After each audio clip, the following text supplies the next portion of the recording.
So nice of you to join us. Thank you. Your story is remarkable and so inspirational, but it all began in 2020, when you decided to give up alcohol, and running is something you always did. But what made you say, I'm going to do it a marathon a day for 100 days? That sounds physically impossible, and yet you did it. Well, putting down alcohol was the first step towards running toward the best version of myself, literally and metaphorically. And there are so many people, men specifically, who are suffering in silence. So I wanted to suffer as loudly as I could to try and spotlight all of the people who feel like they don't have a voice and are suffering from addiction, depression, suicidal thoughts, and anything in between.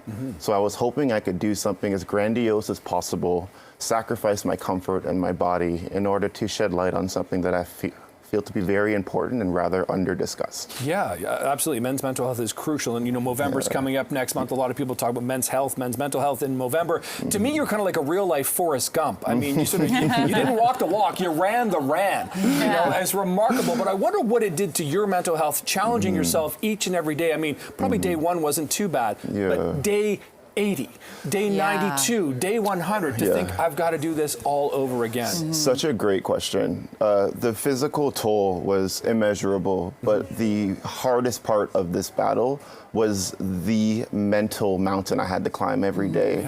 Waking up sore, incredibly uncomfortable, not really being able to go up and down the stairs in my house, and knowing that I had to run a marathon. And I had to break down the mission into segments. Can I take another step? Okay, can I run a few meters? Okay, I can run a kilometer. And I just did that 42 times every day. But what it did for my mental health was create a new level of resilience that I feel like I can now bring into all aspects of my life and my career, into my relationship with my family, into my music career, into my relationship with my fiance. I know that I can push through anything really uncomfortable, especially if it's for a good cause. And Lord knows life is always going to hurl curveballs at us. So I feel like I fostered a resilience that I can use for good. I can alchemize. And Dillan, you're also a hip hop artist. You're a musician, and you said that for the longest time your name was synonymous with partying. There were days when you didn't sleep. You'd be out all night doing hard drugs, alcohol, all that stuff. So what was the breaking point for you when you said, I can't do any more of this and I need to commit myself, not pretend, not be like, oh, I'll only drink on weekends, or I'm going to dabble in this, dabble in that. What was that breaking point for you where you said, I have to change or I'm not going to make it?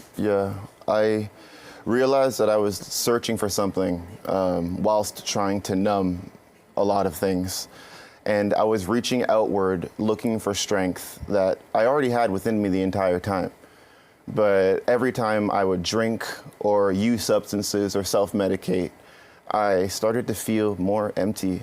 And I got to a place where I just felt like a vessel walking. I didn't recognize myself in the mirror. I spent most of my weeks feeling really down. I was loathing.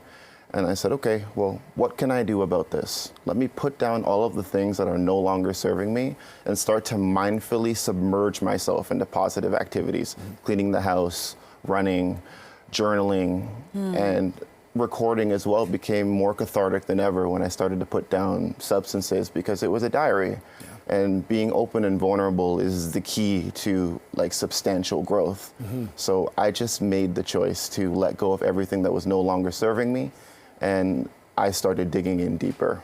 It's remarkable, Dillan. I was taking a look at your Instagram profile, how you sort of, every day you're sort of talking to camera as you're doing these runs, and you were also inviting people in to have a conversation, saying you'll get back to them. I wonder what you took from that and what kind of questions or conversations were kicked off from that. Question. Yeah, the amount of messages I've received from men all over the world, specifically tied to this endeavor, have been life-changing. You know, we live in a society that almost conflates openness and vulnerability with weakness with regards to men.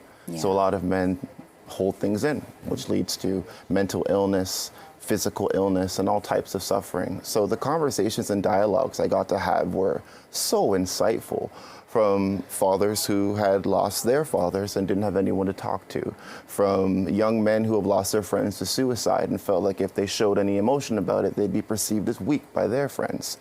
And my mantra is, your openness and honesty is your strength. If you wield that on a consistent basis, you will foster the most authentic version of yourself. And that was the baseline for most of the dialogues.